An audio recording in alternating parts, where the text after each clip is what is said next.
Streaming into the next paddock, just about dark.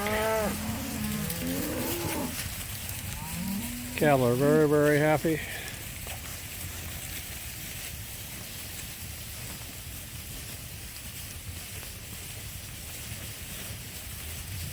So you completely mowed off this paddock in the back, and they're going to come in here. You're putting their heads down, immediately start to graze.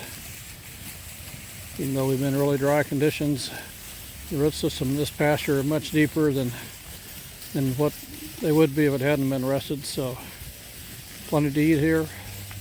High quality groceries. Mid-October grazing is some of the best gaining time of the year. There's no flies on these animals. The insects are all gone. They're really, really happy. Condition, you can tell, is tip-top shape. Sun's going down. They're going to spread out here and put their head down and immediately start to graze. Perfect situation. Over and out from Lewis County, Missouri. John Wood reporting.